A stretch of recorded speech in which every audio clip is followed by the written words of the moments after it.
بسم الله الرحمن الرحيم ومن أظلم ممن ذكر بآيات ربه ثم أعرض عنها إنا من المجرمين منتقمون. السلام عليكم ورحمة الله وبركاته. ഖുർആൻ പദം 1423 ദിവസത്തിലേക്ക് എല്ലാവരെയും ഹാർദമായി സ്വാഗതം ചെയ്യുന്നു. വിശുദ്ധ ഖുർആനിലെ 32-ാമത്തെ അധ്യായമായ സൂറത്ത് സജ്ദയിലെ 22-ാമത്തെ ആയത്താണ് ഇന്ന് പഠന വിധേയമാക്കുന്നത്. ക്ലാസ് ആരംഭിക്കുന്നതിനായി ആദരണീയനായ ഡോക്ടർ AI വിലായത്തുള്ള സാഹിബിനെ ക്ഷണിക്കുന്നു.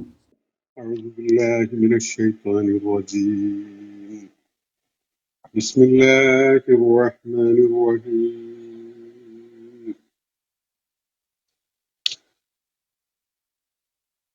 ومن أظلم ممن ذكر بآيات ربه ثم أعرض عنها إنا من المجرمين منتقمون.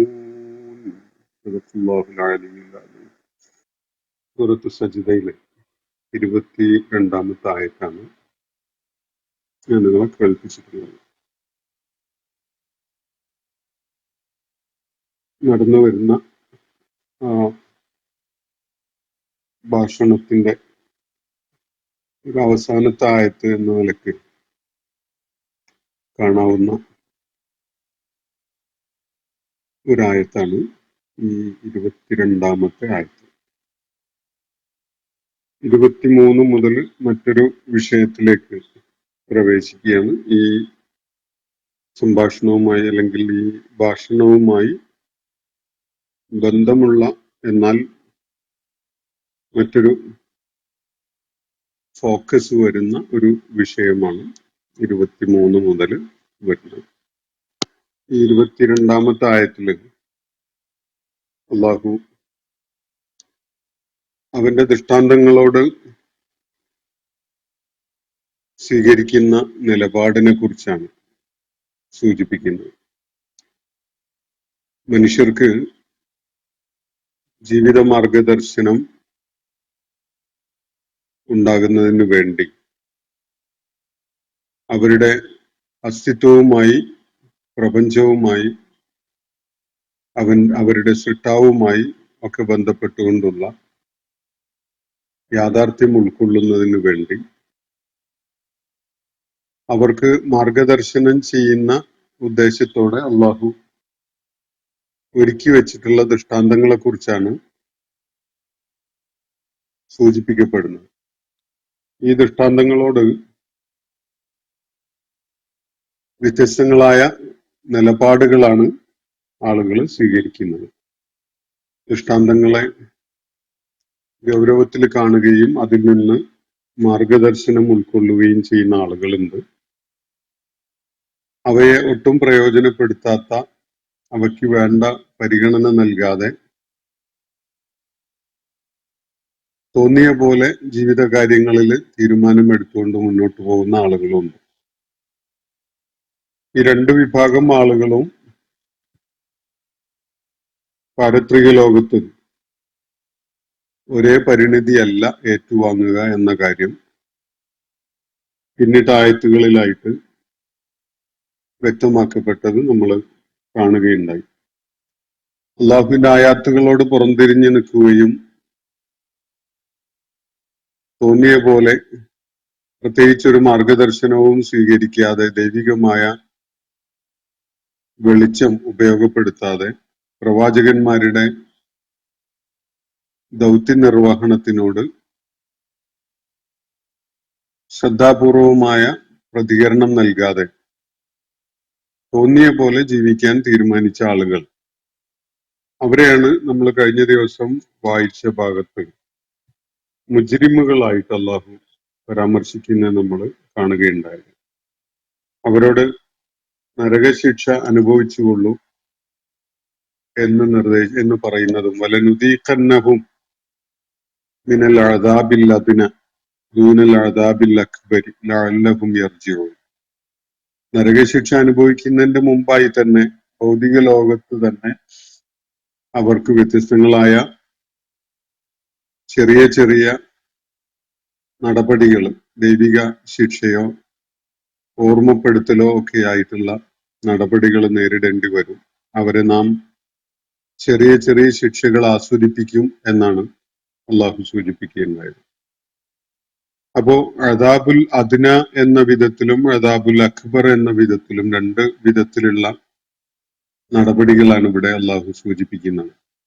ഐഹിക ലോകത്ത് അവരുടെ ഭൗതിക ജീവിതവുമായി ബന്ധപ്പെട്ടുകൊണ്ടുള്ള ദുരനുഭവങ്ങള്, പ്രാപഞ്ചികമായ ചില കലാമിറ്റീസ്, രോഗം, ജീവിതത്തിൽ ഉണ്ടാകുന്ന പ്രതിസന്ധികൾ, ഇങ്ങനെയുള്ള പല അനുഭവങ്ങളും അവസ്ഥകളും ആളുകളെ ചിന്തിപ്പിക്കാൻ ഉപകരിക്കുന്ന, ജീവിതത്തിന്റെ യാഥാർത്ഥ്യം ഉൾക്കൊള്ളാൻ അവരെ പ്രേരിതരാക്കുന്ന കാര്യങ്ങളാണ്. ദൈവിക ദൃഷ്ടാന്തങ്ങളെ ശരിയായ വിധത്തിൽ മനസ്സിലാക്കാനും ഉൾക്കൊള്ളാനും അതിൽ നിന്ന് വെളിച്ചം സ്വീകരിക്കാനും ആളുകളെ പ്രേരിപ്പിക്കുന്ന ജീവിതാനുഭവങ്ങൾ. അത്തരത്തിലുള്ള ചിലരെ സംബന്ധിച്ചിടത്തോളം അത് ഒരു ഓർമ്മപ്പെടുത്തലാണ്, അത് അവർക്ക് പ്രയോജനം ചെയ്യും. വേറെ ചിലരെ സംബന്ധിച്ചിടത്തോളം അത് ഐഹിക ലോകത്ത് തന്നെ അവർക്ക് നൽകപ്പെടുന്ന ചെറിയ ചെറിയ ശിക്ഷകളാണ്.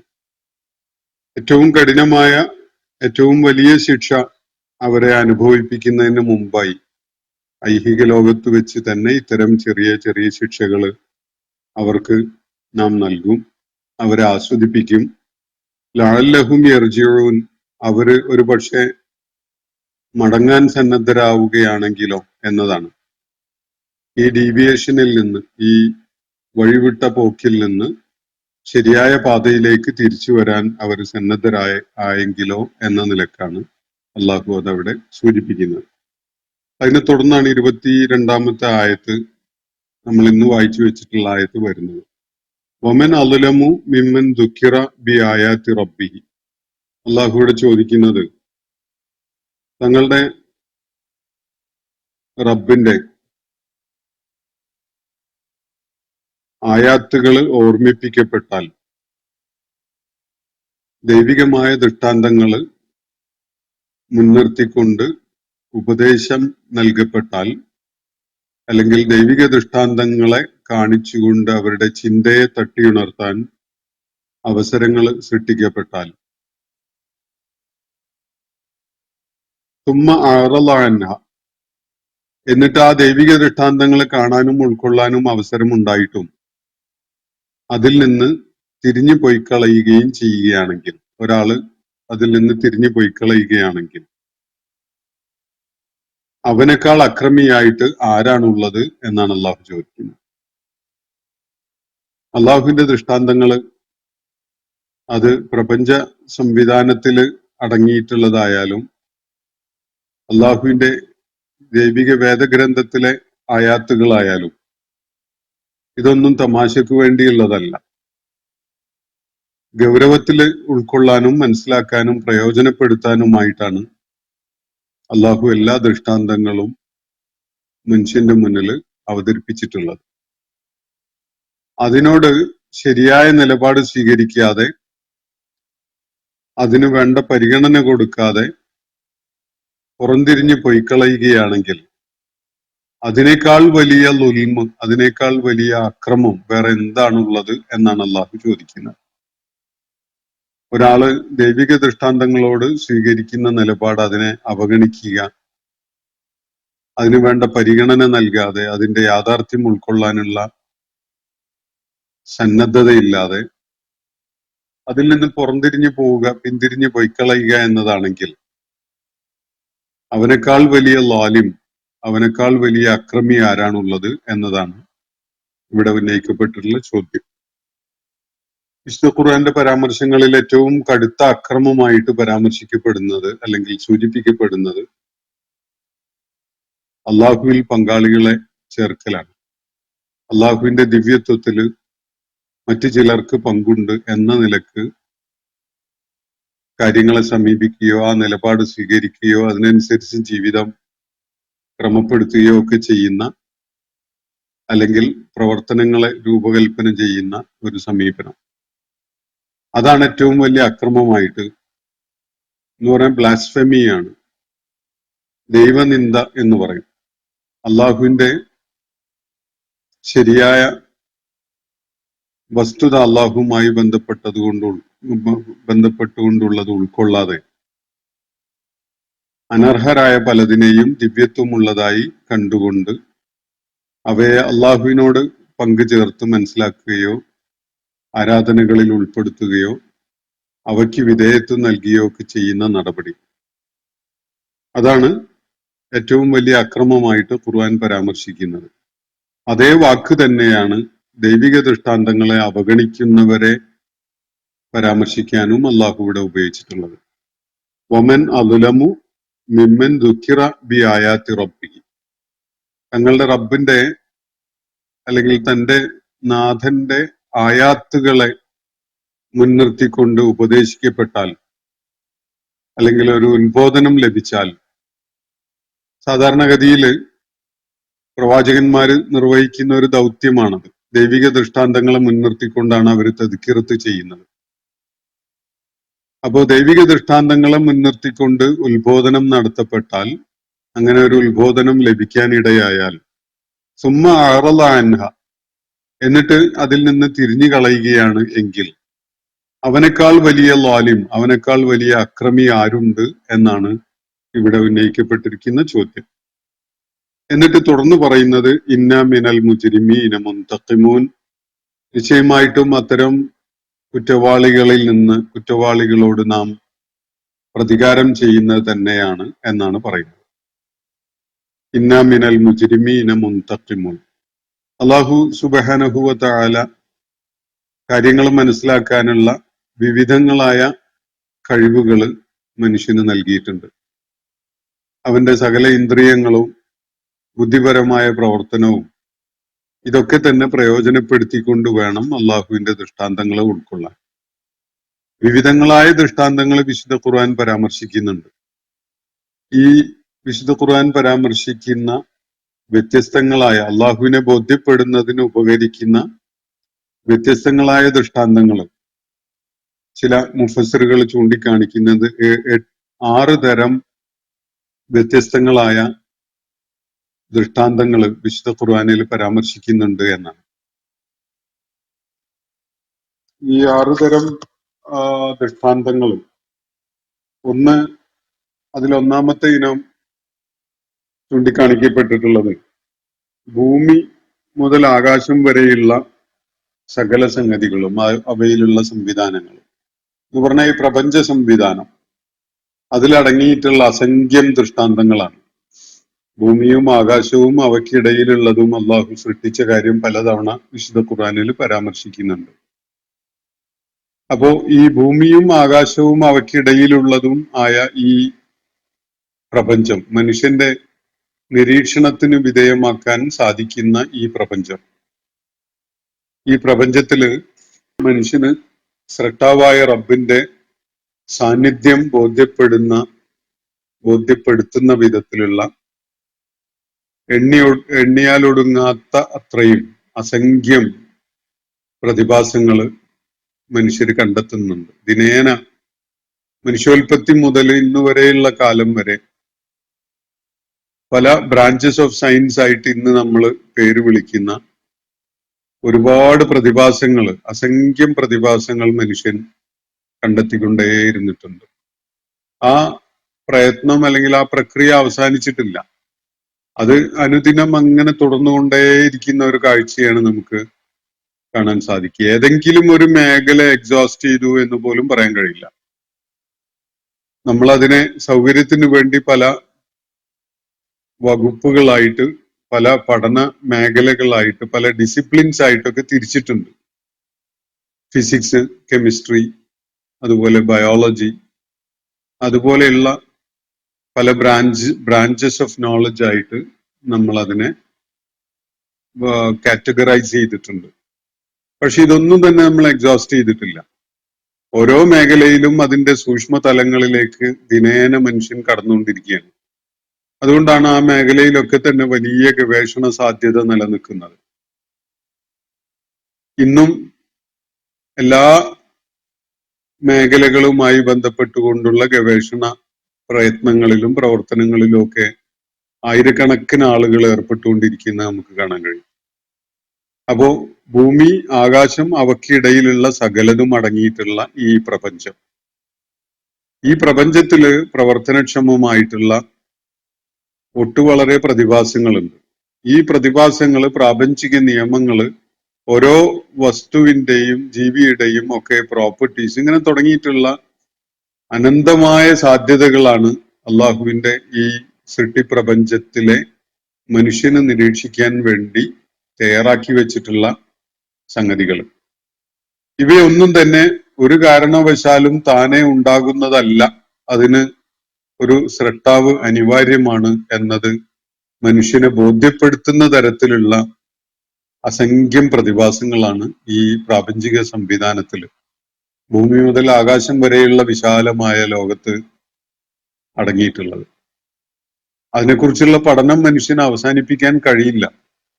ഏതെങ്കിലും ഒരു മേഖലയിലെ പഠനം പൂർത്തിയായി കഴിഞ്ഞു, ഇനി അതിലൊന്നും പഠിക്കാനില്ല എന്ന് പോലും മനുഷ്യന് വളരെ സൂക്ഷ്മമായ ഒരു കാര്യത്തിന്റെ വിഷയത്തിൽ പോലും പറയാൻ കഴിയുകയില്ല എന്നതാണ് ആ മേഖലയിലൊക്കെ പഠനം നടത്തുന്ന ആളുകൾക്ക് ബോധ്യപ്പെടുന്ന കാര്യം. ദൈവിക ദൃഷ്ടാന്തങ്ങളെ എഴുതി രേഖപ്പെടുത്താൻ ആരെങ്കിലും തുനിയുകയാണെങ്കിൽ സമുദ്രങ്ങളൊക്കെയും മഷിയും വൃക്ഷങ്ങളൊക്കെയും പേനയും ആവുകയാണെങ്കിൽ പോലും മാ നഫിദത്ത് കലിമാത്തുള്ള, അള്ളാഹുവിന്റെ ദൃഷ്ടാന്തങ്ങളെ കുറിച്ചുള്ള വചനങ്ങൾ എഴുതാനുള്ള ഒരുക്കം അതൊരിക്കലും തീർത്തു കളയാൻ, പൂർത്തീകരിക്കാൻ കഴിയുകയില്ല എന്ന് ഖുർആൻ ചൂണ്ടിക്കാണിക്കുന്നത് നമ്മൾ നേരത്തെ കണ്ടതാണ്. അപ്പോ വിശുദ്ധ ഖുർആൻ പരാമർശിക്കുന്ന അള്ളാഹുവിന്റെ അസ്തിത്വത്തെ ബോധ്യപ്പെടാൻ ഉപകരിക്കുന്ന വിധത്തിലുള്ള ദൃഷ്ടാന്തങ്ങളുടെ കൂട്ടത്തിൽ ഒരു കാറ്റഗറി ആയിട്ട് ചൂണ്ടിക്കാണിക്കപ്പെടുന്നത് ഈ ഭൂമിയും ആകാശവും അവയ്ക്കിടയിലുള്ള സംവിധാനങ്ങളും ഒക്കെയായി ബന്ധപ്പെട്ടുകൊണ്ടുള്ളതാണ്. രണ്ടാമത്തെ ഒന്ന് മനുഷ്യനുമായി ബന്ധപ്പെട്ടുകൊണ്ടുള്ളതാണ്. പ്രപഞ്ചത്തിൽ നിന്ന് വ്യത്യസ്തമായ വിധത്തിൽ മനുഷ്യനെ വിശുദ്ധ ഖുർആൻ ആയാത്തുകൾ എന്ന നിലക്ക് പരാമർശിക്കുന്നുണ്ട്. സനുരീഹിം ആയാത്തിന ഫിൽ ആഫാഖി വഫി അംഫുസിഹിം. ഈ പ്രപഞ്ച സാകല്യത്തിലും അതുപോലെ മനുഷ്യന്റെ അസ്തിത്വത്തിലുമായി നാം അവർക്ക് നമ്മുടെ ദൃഷ്ടാന്തങ്ങൾ കാണിച്ചു കൊടുത്തുകൊണ്ടിരിക്കും എന്ന് ഖുർആൻ സൂചിപ്പിക്കുന്ന കാണാം. അപ്പൊ ഒരു രണ്ടാമത്തെ കാറ്റഗറി ആയിട്ട് വിശുദ്ധ ഖുർആനിൽ പരാമർശിക്കപ്പെടുന്ന ആയാത്തുകള് മനുഷ്യാസ്തിത്വവുമായി ബന്ധപ്പെട്ടുകൊണ്ടുള്ളതാണ്.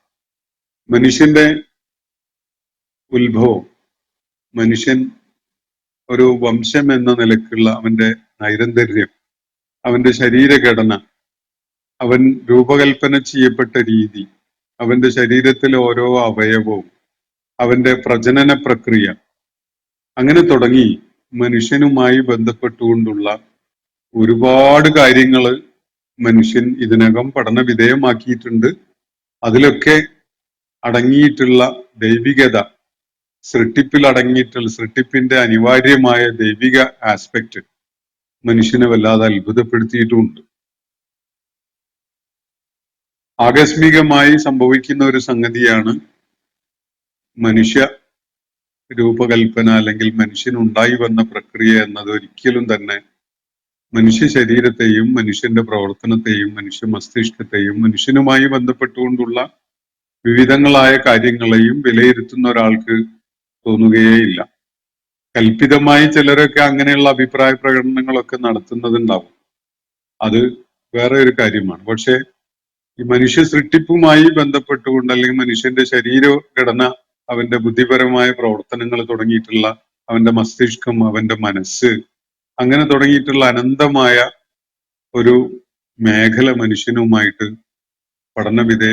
മനുഷ്യനുമായി ബന്ധപ്പെട്ടുകൊണ്ട് പഠന വിധേയമാക്കപ്പെടാനായിട്ടുണ്ട്. വളരെ കാര്യങ്ങൾ മനുഷ്യൻ അതേക്കുറിച്ച് പഠിച്ചിട്ടുണ്ട്.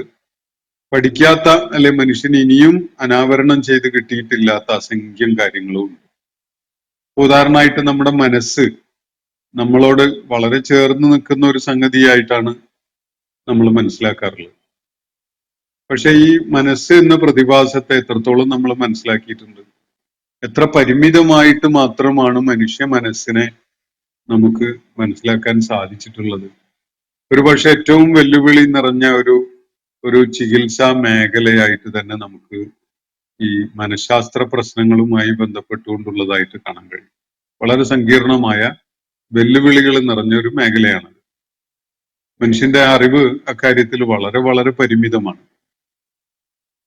എത്രയോ ഗവേഷണങ്ങൾ നടക്കുന്നുണ്ടാകും, പക്ഷെ വളരെ പരിമിതമാണ് ഇത് സംബന്ധമായി മനുഷ്യന് അനാവൃതമായി കിട്ടിയിട്ടുള്ള അറിവ് എന്നതാണ് വസ്തുത.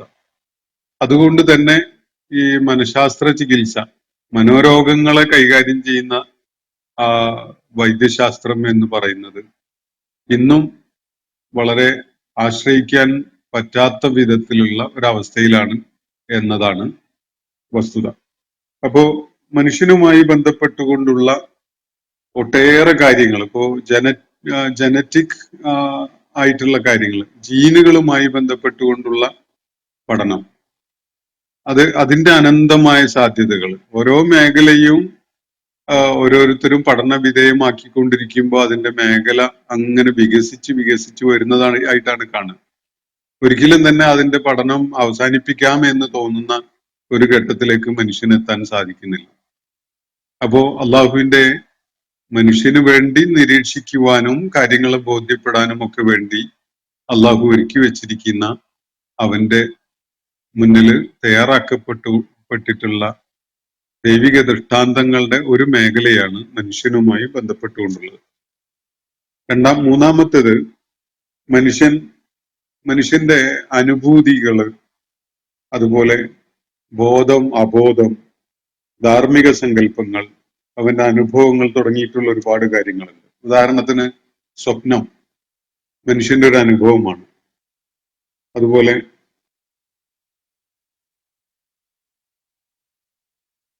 മനുഷ്യന്റെ ഭാഷ എന്ന ഒരു പ്രതിഭാസം, ഇതൊക്കെ തന്നെ വളരെ വിസ്മയകരമായ ദൈവിക പ്രതിഭാസങ്ങളായിട്ട് വിശുദ്ധ ഖുർആൻ തന്നെ പരാമർശിക്കുന്നുണ്ട്. ഭാഷയെക്കുറിച്ച്, അതുപോലെ തൊലിവർണ്ണത്തെക്കുറിച്ച് ഒക്കെ ദൈവിക ദൃഷ്ടാന്തങ്ങളായിട്ട് അള്ളാഹു പരാമർശിക്കുന്നത് കാണാൻ സാധിക്കും. മനുഷ്യന്റെ സന്തോഷം, ദുഃഖം, വിഷമം, അതുപോലെ അവൻ അനുഭവപ്പെടുന്ന ഭയം, വേദന, ആനന്ദം തുടങ്ങിയിട്ടുള്ള എത്രയോ ഇമോഷൻസ് മനുഷ്യനെ സംബന്ധിച്ചിടത്തോളം ഒരു യാഥാർത്ഥ്യമാണ്. അതിനെക്കുറിച്ചുള്ള പഠനം നിർവഹിക്കുമ്പോഴാണ് നമുക്ക് ആ മേഖലയിലുള്ള ദൈവിക ദൃഷ്ടാന്തങ്ങളെ മനസ്സിലാക്കാനും ബോധ്യപ്പെടാനും ഒക്കെ സാധിക്കുക. ഇത് മൂന്നാമത്തെ ഒരു മേഖലയായിട്ട് ചൂണ്ടിക്കാണിക്കപ്പെടുന്നുണ്ട്. മറ്റൊന്ന്, ചരിത്രം നമുക്ക് പല പാഠങ്ങളും പകർന്നു വരുന്നുണ്ട്. ചരിത്രത്തിൽ പല ദൃഷ്ടാന്തങ്ങൾ, അത് പലപ്പോഴും നമുക്ക് ഭൂമിയിലൂടെ സഞ്ചരിക്കുമ്പോൾ അള്ളാഹുവിന്റെ ആയാത്തുകൾ കാണാനിടയാവുന്നതിനെ കുറിച്ച് വിശുദ്ധ ഖുർആൻ പലയിടത്തും പരാമർശിച്ച് നമ്മൾ ഇതിനകം തന്നെ പലപ്പോഴും കണ്ടിട്ടുണ്ട്. അതേപോലെ ചരിത്ര സ്രോതസ്സുകൾ വായിച്ചുകൊണ്ട് നമുക്ക് പല കാര്യങ്ങളും ചരിത്രത്തിൽ നിന്ന് മനസ്സിലാക്കാൻ സാധിക്കുന്നുണ്ട്. അപ്പോ മനുഷ്യ ചരിത്രത്തില്, പ്രപഞ്ചത്തിന്റെ ചരിത്രത്തില് ഒക്കെ അള്ളാഹു മനുഷ്യന് പ്രയോജനപ്പെടുന്ന വിധത്തിലുള്ള ദൃഷ്ടാന്തങ്ങൾ ഒരുക്കി വെച്ചിട്ടുണ്ട്. അത് നാലാമത്തെ ഇനം അല്ലെങ്കിൽ നാലാമത്തെ കാറ്റഗറി ആയിട്ടുള്ള ദൃഷ്ടാന്തങ്ങളായിട്ടാണ് ചൂണ്ടിക്കാണിക്കപ്പെടുന്നത്. മറ്റൊന്ന്, മനുഷ്യന്റെ മേൽ ഭൂമിയിൽ നിന്നോ അല്ലെങ്കിൽ ആകാശത്തു നിന്നോ ദൈവിക നടപടിയുമായിട്ട് കാരണമായിട്ടുണ്ടാവുന്ന ശിക്ഷ, അതേക്കുറിച്ച് ദൈവിക ദൃഷ്ടാന്തം എന്ന നിലയ്ക്ക് ഖുർആൻ പരാമർശിക്കുന്നത് കാണാം. പലപ്പോഴും ഭൂമുഖത്ത് അധിവസിക്കുന്ന മനുഷ്യരുടെ ധിക്കാരവും അഹങ്കാരവും ഒക്കെ എല്ലാ നിയന്ത്രണങ്ങളെയും എല്ലാ സീമകളെയും കടന്നുകൊണ്ട് പോകുന്ന ഘട്ടങ്ങളിൽ, എല്ലാ അതിർവരമ്പുകളെയും ലംഘിക്കുന്ന ഘട്ടങ്ങളിൽ ദൈവിക നടപടി ഉണ്ടാവാറുണ്ട്. അത്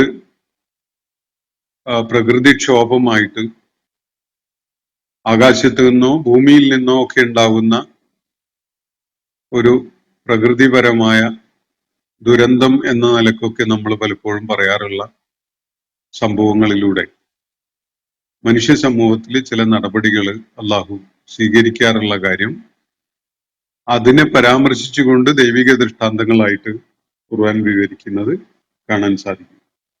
ഇനി വേറെ ഒരെണ്ണം ഈ 5 വിഭാഗത്തിൽപ്പെട്ട സംഭവങ്ങളെയും സൂചിപ്പിച്ചുകൊണ്ട് വിശുദ്ധ ഖുർആനിൽ അള്ളാഹു പറയുന്ന ഒരുപാട് കാര്യങ്ങളുണ്ട്.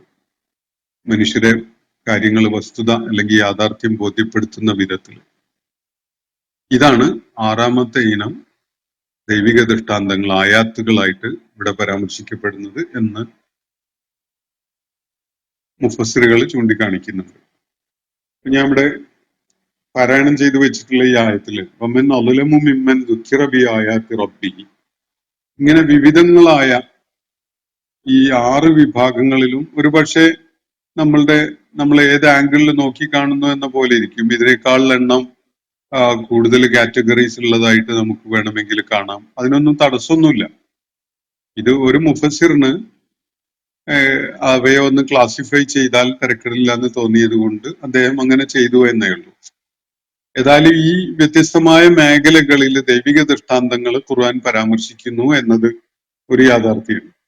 ഈ ദൃഷ്ടാന്തങ്ങളെ വേണ്ട വിധത്തിൽ പരിഗണിക്കാതെ അവയെ ഫേസ് ടു ഫേസ് ആയി കാണാനും അനുഭവിക്കാനും അവസരം ഉണ്ടായിട്ടും അതിൽ നിന്ന് തിരിഞ്ഞു പോയി കളയുക, അതിൽ നിന്ന് പാഠം ഉൾക്കൊള്ളാതെ, അതിൽ നിന്ന് യാഥാർത്ഥ്യം ഉൾക്കൊള്ളാതെ, അവയെ പ്രയോജനപ്പെടുത്താതെ തിരിഞ്ഞു പോയി കളയുന്ന ഒരാള്, അയാളെക്കാൾ വലിയ ദ്രോഹിയായിട്ട് ആരുണ്ട് എന്നാണ് ഖുർആൻ ചോദിക്കുന്നത്.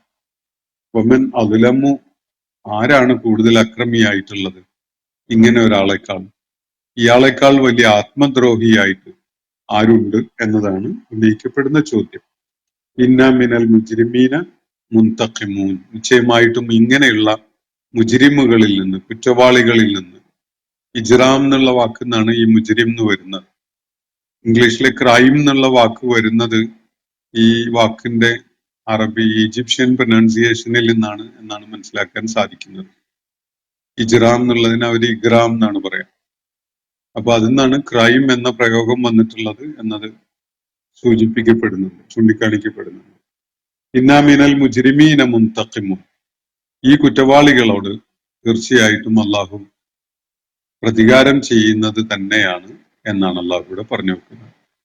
നിസ്സാരമായി അവഗണിക്കാനോ ശ്രദ്ധ കൊടുക്കാതെ ഗൗനിക്കാതെ വിട്ടുകളയാനോ വേണ്ടിയല്ല അള്ളാഹു വിവിധങ്ങളായ ദൈവിക ദൃഷ്ടാന്തങ്ങൾ അവതരിപ്പിച്ചിട്ടുള്ളത്. അവ സൂക്ഷ്മമായി നിരീക്ഷിക്കാനും അതിൽ നിന്ന് മാർഗദർശനം ഉൾക്കൊള്ളാനും വേണ്ടിയാണ് അള്ളാഹു ദൃഷ്ടാന്തങ്ങൾ അവതരിപ്പിച്ചിട്ടുള്ളത്. അത് ഈ 5 വിധത്തില് പ്രപഞ്ചവുമായി മനുഷ്യനുമായി ഒക്കെ ബന്ധപ്പെട്ടുകൊണ്ടുള്ള ദൃഷ്ടാന്തങ്ങളായാലും അവയെ പരാമർശിച്ചുകൊണ്ട് ദൈവിക വെളിപ്പാടായിട്ട് അവതരിപ്പിക്കപ്പെട്ടിട്ടുള്ള ദൃഷ്ടാന്തങ്ങളായാലും അവയെ പ്രയോജനപ്പെടുത്താതെ തിരിഞ്ഞു കളയുന്ന ആളുകൾ യഥാർത്ഥത്തിൽ വലിയ ആത്മദ്രോഹമാണ് ചെയ്യുന്നത്. അത്തരം ആളുകൾ തീർച്ചയായിട്ടും ദൈവിക ശിക്ഷ നേരിടേണ്ടി വരും എന്നാണ് അള്ളാഹുവിടെ വ്യക്തമാക്കുന്നത്. എന്താണ് ഈ ദൃഷ്ടാന്തങ്ങള്, ഇവിടെ പരാമർശിക്കപ്പെട്ട വിവിധങ്ങളായ തരം ദൃഷ്ടാന്തങ്ങള് മനുഷ്യന് നൽകുന്ന മാർഗദർശനം? അതാണ് നമ്മൾ വളരെ സംക്ഷിപ്തമായി 1-2 മിനിറ്റ് കൊണ്ട് ഉൾക്കൊണ്ടുകൊണ്ട് നമുക്ക് ഇന്നത്തെ സെഷൻ അവസാനിപ്പിക്കാനുള്ളത്. ഈ ദൈവിക ദൃഷ്ടാന്തങ്ങള് സൂചനകളാണ്, വിസ്മയകരങ്ങളായ പ്രതിഭാസങ്ങളാണ്, ഫിനോമിനൻ എന്ന് പറയാം ഇംഗ്ലീഷിൽ. ഓരോ ദൃഷ്ടാന്തവും, ഓരോ ദൈവിക ദൃഷ്ടാന്തവും അതിനെ എക്സ്പ്ലോർ ചെയ്ത് പോകുമ്പോൾ അതിവിസ്മയകരമായ സാധ്യതകളിലേക്ക് അത് വിശാലമായ മേഖലകൾ തുറന്നു തരുന്നതായിട്ട് കാണാൻ കഴിയും. നമ്മൾ അതിനെ സൂക്ഷ്മമായി മനസ്സിലാക്കുകയും പഠിക്കുകയും ചെയ്യുന്തോറും അത്തരം പ്രതിഭാസങ്ങളൊക്കെയും തന്നെ നമ്മളെ കൂടുതൽ കൂടുതൽ നമ്മളിൽ വിസ്മയം ഉളവാക്കുകയാണ് ചെയ്യുക, നമ്മൾ അത്ഭുതപ്പെടുത്തുന്നത്. എന്തിനു വേണ്ടിയാണിത് ഈ ദൃഷ്ടാന്തങ്ങൾ? ഒന്നാമത്തെ കാര്യം, മനുഷ്യനെ ബോധ്യപ്പെടുത്തേണ്ടത് അല്ലെങ്കിൽ മനുഷ്യന് ബോധ്യപ്പെടാനുള്ളത് മനുഷ്യൻ ഒരിക്കലും തന്നെ ഒരു സ്രഷ്ടാവില്ലാതെ താനെ ഉണ്ടായതല്ല എന്ന ഒരു യാഥാർത്ഥ്യമാണ്. മനുഷ്യന്റെ അസ്തിത്വം താനെ ഉണ്ടായ, ആകസ്മികമായി ഉണ്ടായ ഒരു സംഗതിയല്ല. സ്വദേശപരമായി സൃഷ്ടിക്കപ്പെട്ടവനാണ് മനുഷ്യൻ എന്ന ഒരു യാഥാർത്ഥ്യം ഈ ദൈവിക ദൃഷ്ടാന്തങ്ങളിൽ നിന്ന് മനുഷ്യന് വായിച്ചെടുക്കാൻ സാധിക്കും. മറ്റൊരു കാര്യം, ഈ മനുഷ്യനുൾപ്പെടെയുള്ള പ്രപഞ്ചത്തിലെ സകല പ്രതിഭാസങ്ങളും ഒരുപാട് ദൈവിക ശക്തികൾ ചേർന്നുകൊണ്ട് കൈകോർത്തുകൊണ്ട് ഉണ്ടായതല്ല. അങ്ങനെ ഒരു സിസ്റ്റം ഈ വിധത്തില് ഫലപ്രദമായി പ്രവർത്തനക്ഷമമാവുകയില്ല എന്ന യുക്തിയുടെ ഒരു തലം അവന് ഈ പ്രപഞ്ചത്തെ നിരീക്ഷിച്ചാൽ ബോധ്യപ്പെടും.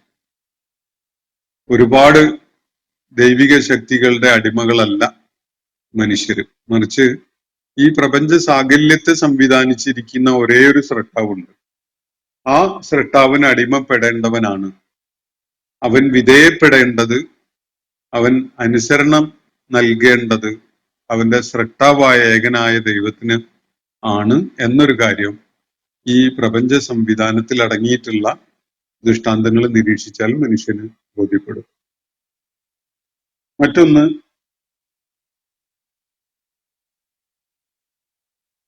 മനുഷ്യന് ഒരു കർമാവധിയുണ്ട്. അനന്തമായ കാലം മനുഷ്യന് ഭൂമുഖത്ത് ജീവിക്കാൻ കഴിയില്ല. എല്ലാവർക്കും തന്നെ ഒരു തുടക്കമുണ്ട്, ജീവിതം അവസാനിക്കുന്ന ഒരു ജീവിതാന്ത്യവുമുണ്ട്. പിറവിയെടുക്കുന്നത് മുതൽ ജീവിതാന്ത്യം വരെയുള്ള ഒരു സമയം, ഇതാണ് മനുഷ്യന് അള്ളാഹു അവന്റെ പ്രവർത്തനങ്ങൾക്കായിട്ട് നൽകിയിട്ടുള്ള ഒരു കർമാവധി എന്നതാണ് ഈ കാര്യങ്ങളെ നിരീക്ഷിക്കുമ്പോൾ ബോധ്യപ്പെടേണ്ട, യുക്തിപരമായിട്ട് ബോധ്യപ്പെടേണ്ട വളരെ സുപ്രധാനമായ ഒരു കാര്യം. അപ്പോൾ കർമാവധി കഴിഞ്ഞാൽ തീർച്ചയായിട്ടും ആരാണോ അവന് രൂപകൽപ്പന നൽകിയിട്ടുണ്ടായിരുന്നത് അവന്റെ അടുക്കലേക്ക് മനുഷ്യന് തിരിച്ചു പോകേണ്ടതുണ്ട്. അപ്പൊ മനുഷ്യൻ സ്വദേശപരമായി സൃഷ്ടിക്കപ്പെട്ടതാണെങ്കിൽ തീർച്ചയായിട്ടും ആ പേർപ്പസ് അവൻ സെർവ് ചെയ്തോ എന്ന വിധത്തിലുള്ള ഒരു പരിശോധന നടക്കും എന്നതും സംശയമില്ലാത്തൊരു കാര്യമാണ്. അതും ഈ പ്രാപഞ്ചിക പ്രതിഭാസങ്ങളെ വിലയിരുത്തിയാൽ തന്നെ മനുഷ്യന് അവന്റെ യുക്തി കൊണ്ട് ബോധ്യപ്പെടുന്ന ഒരു കാര്യമാണ്.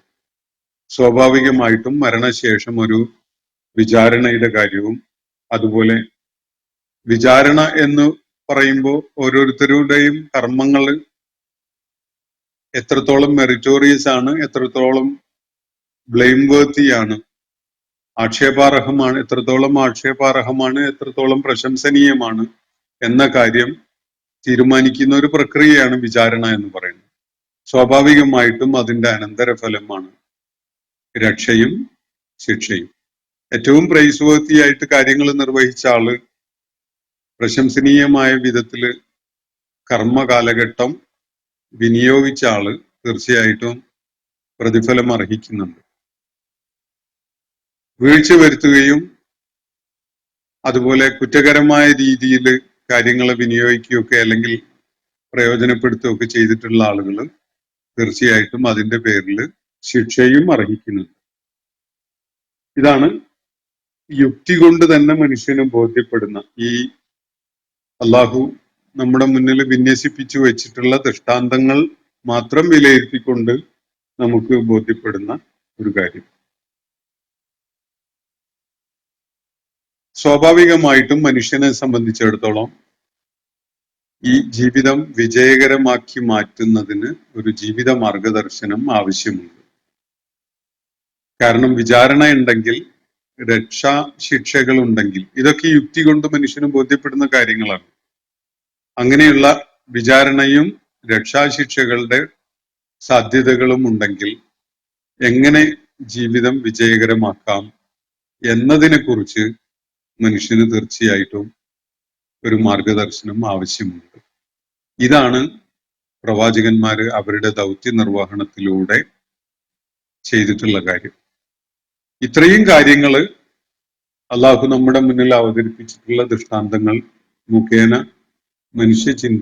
മനുഷ്യന്റെ യുക്തി തലത്തില് ബോധ്യപ്പെടുന്ന കാര്യങ്ങളാണ് എന്നത് മനസ്സിലാക്കാൻ സാധിക്കും. ഈ കാര്യങ്ങള് ചെയ്യാതെ ദൈവിക ദൃഷ്ടാന്തങ്ങളെ പൂർണ്ണമായും അവഗണിച്ചുകൊണ്ട് ജീവിക്കുന്ന ഒരാള് തീർച്ചയായിട്ടും അള്ളാഹു നൽകിയിട്ടുള്ള സകല സാധ്യതകളെയും നഷ്ടപ്പെടുത്തി സ്വന്തത്തോട് തന്നെ വലിയ അക്രമം ചെയ്തുകൊണ്ട് ജീവിക്കുന്ന ഒരാളാണ്. അങ്ങനെ ഒരാൾ അതിന്റെ അനന്തര നടപടി തീർച്ചയായും നേരിടേണ്ടി വരും എന്നാണ് അള്ളാഹുവിടെ പറഞ്ഞു വെച്ചതിന്റെ ചുരുക്കം. ഇന്നത്തെ സെഷൻ ഞാനിവിടെ അവസാനിപ്പിക്കുകയാണ്. വാഖിറു ദഅ്വാനാ അനിൽ ഹംദുലില്ലാഹി റബ്ബിൽ ആലമീൻ. അസ്സലാമു അലൈക്കും വറഹ്മത്തുള്ളാഹി വബറകാതുഹു. ഇന്നത്തെ ഖുർആൻ പദം ഇവിടെ സമാപിക്കുന്നു. ഖുർആൻ പഠനത്തിൽ പങ്കെടുത്ത എല്ലാവർക്കും അല്ലാഹു അർഹമായ പ്രതിഫലം നൽകി അനുഗ്രഹിക്കട്ടെ. വആഖിറു ദഅ്വാനാ അനിൽ ഹംദുലില്ലാഹി റബ്ബിൽ ആലമീൻ. അസ്സലാമു അലൈക്കും വറഹ്മത്തുള്ളാഹി വബറകാതുഹു.